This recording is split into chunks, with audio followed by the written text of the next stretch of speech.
Hello അസ്സാം വലൈക്കും welcome back. ഇന്നത്തെ നമ്മൾ ഐറ്റം ഇല്ലേ ഇവിടെ ഉള്ളതൊന്നും അല്ല കേട്ടോ, അങ്ങ് ആഫ്രിക്കയിലുള്ള ഐറ്റം കേട്ടോ, എഗ് ഷാക്ഷൂക്ക അങ്ങനെ കേട്ടോ ഇതിൻ്റെ പേര്. അപ്പോൾ ഇതെങ്ങനെ ഉണ്ടാക്കുന്നതെന്ന് നോക്കാം. വീഡിയോയിലേക്ക് പോകുന്നതിന് മുമ്പേ വീഡിയോ ഇഷ്ടമായിട്ടുണ്ടെങ്കിൽ ലൈക്ക് ചെയ്യുക, ഷെയർ ചെയ്യുക, സബ്സ്ക്രൈബ് ചെയ്ത് സപ്പോർട്ട് ചെയ്യാനൊന്നും മറക്കല്ലേ. അപ്പോൾ ഇതാ നമുക്ക് ആദ്യം തന്നെ ഒരു പാത്രം വെച്ച് ചൂടാക്കിയിട്ട് അതിലേക്ക് കുറച്ച് ഓയിൽ ഒഴിച്ച് കൊടുക്കുക. അവർ ഒലീവ് ഓയിൽ, പാപ്രിക്ക പൗഡർ അതൊക്കെ ആട്ടോ യൂസ് ചെയ്യുന്നത്. നമ്മുടേതായ സ്റ്റൈലാട്ടോ ഇതിപ്പോൾ ഞാൻ ഉണ്ടാക്കിയെടുക്കുന്നത്, എല്ലാവർക്കും കഴിക്കാൻ പറ്റുന്ന രീതിക്ക്. ഇനിയിപ്പോൾ ഇതാ 3 മീഡിയം സൈസ് ഉള്ളി ചെറുതായിട്ട് ഇതേപോലെ സ്ലൈസ് ചെയ്തെടുത്തതാണ്. അതും കൂടി ഇതിലേക്ക് ഇട്ടിട്ട് ഉള്ളി നല്ലോണം വയന്ന് വരുന്നവരെ നമുക്ക് വെയിറ്റ് ചെയ്യാം.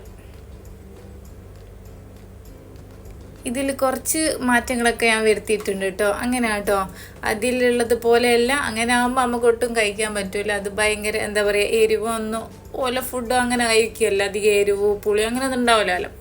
ഇനിയിപ്പോൾ ഇതിലേക്ക് 2 പച്ചമുളക്, 4 അല്ലി വെളുത്തുള്ളി, ഒരു ചെറിയ പീസ് ഇഞ്ചിയും കൂടി മിക്സിയിൽ ക്രഷ് ചെയ്തെടുത്തതാണ്. അതും കൂടി ഇതിലേക്ക് ഇട്ടിട്ട് ഇതിൻ്റെ പച്ചമണം മാറുന്നവരെ ഒന്ന് വഴറ്റി കൊടുക്കാം. ഇനി ഇതിലേക്ക് ഒരു ക്യാപ്സിക്കത്തിൻ്റെ പകുതി അതും കൂടി കട്ട് ചെയ്ത് ഇട്ട് കൊടുക്കുക. പിന്നെ ഞാൻ 2 തക്കാളി ആട്ടോ എടുത്തത്. തക്കാളി ഇതേപോലെ ചെറിയ ക്യൂബായിട്ട് കട്ട് ചെയ്തതാണ്. അങ്ങനെ ആകുമ്പോൾ പെട്ടെന്ന് ഉടഞ്ഞ് കിട്ടും, അതിന് വേണ്ടിയിട്ടാണ്. അങ്ങനെ നിങ്ങൾ ചെയ്യുന്നില്ലെങ്കിൽ തക്കാളി മിക്സിയിൽ അരച്ചിട്ട് അതിൻ്റെ പേസ്റ്റ് ഒഴിച്ചു കൊടുത്താലും മതി കേട്ടോ, അങ്ങനെയും ചെയ്യാം. ഇനിയിപ്പോൾ ഇത് നല്ലോണം ഒന്ന് മിക്സ് ചെയ്തതിന് ശേഷം ഈ തക്കാളി നല്ലോണം ഉടഞ്ഞ് വരണം കേട്ടോ.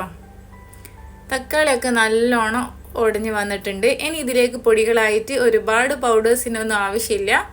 1/2 ടീസ്പൂൺ മഞ്ഞൾപ്പൊടി, 1/2 ടീസ്പൂൺ ഗരം മസാല, ഒരു 1.5 ടീസ്പൂൺ കാശ്മീരി മുളക് പൊടി ആട്ടോ ഇടുന്നത്.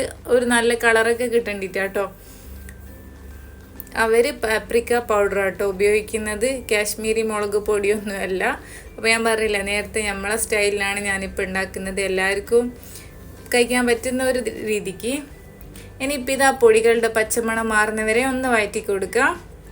എന്നിട്ട് ഇതിലേക്ക് കുറച്ച് വെള്ളം ഒഴിച്ച് കൊടുക്കണം കേട്ടോ. എന്നിട്ട് ഇത് തക്കാളി നല്ലോണം ഉടഞ്ഞ് വരണം.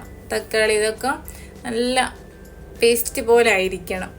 അപ്പോൾ ഇതാ കുറച്ച് വെള്ളവും കൂടി ഞാൻ ഒഴിച്ച് കൊടുത്തിട്ട് തക്കാളി നല്ലോണം സോഫ്റ്റ് ആകുന്നവരെ ഒന്ന് അടച്ച് വെച്ച് കൊടുക്കുക. ഇതിലേക്ക് ഞാൻ നേരത്തെ ഉപ്പിട്ടിട്ടില്ലേനും.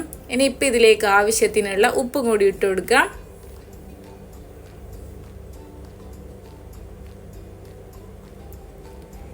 എന്നിട്ടിതാ ഇത് നല്ലോണം ഒന്ന് ഉടഞ്ഞ് വന്നപ്പോൾ ഞാൻ ഇതിലേക്കില്ലേ ഇതേപോലെ 3 ഹോൾസ് ആക്കിയിട്ട് വെച്ച് കൊടുത്തിട്ടുണ്ട് കേട്ടോ.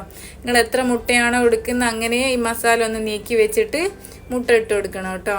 അല്ലാണ്ട് ഇതിൻ്റെ മേലെ മുട്ട അപ്പാട് പൊട്ടിച്ച് വയ്ക്കാൻ പാടില്ല. ഇങ്ങനെയാട്ടോ ഒഴിച്ച് കൊടുക്കേണ്ടത്. ഒരു ഗ്യാപ്പ് പോലെ ആക്കിയിട്ട് ഞാനിപ്പോൾ 3 മുട്ടക്കാട്ടോ ചെയ്യുന്നത്.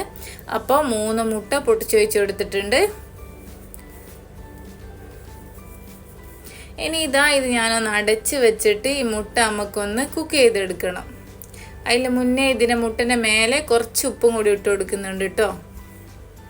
നമ്മൾ നേരത്തെ മസാലയിലാണ് ഉപ്പിട്ടത്, മുട്ടയിൽ ഉപ്പിട്ടുണ്ടാവില്ല, അത് വേണ്ടിയിട്ടാട്ടോ ഉപ്പിട്ട് കൊടുത്തത്.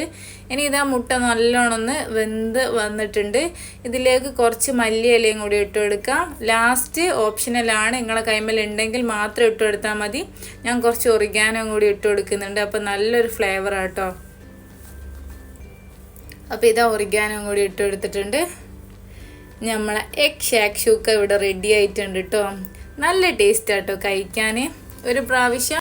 അപ്പോൾ ഇതാ നമ്മളെ എഗ് ഷാക്ഷൂക്ക ഇവിടെ റെഡി ആയിട്ടുണ്ട്. അപ്പോൾ എല്ലാവരും ട്രൈ ചെയ്ത് നോക്കണം, എന്നിട്ട് ഫീഡ്ബാക്ക് പറയുക. അപ്പോൾ മറ്റൊരു റെസിപ്പി ആയിട്ട് പെട്ടെന്ന് വരുന്നവരേക്കും ബൈ ബൈ, താങ്ക് യു.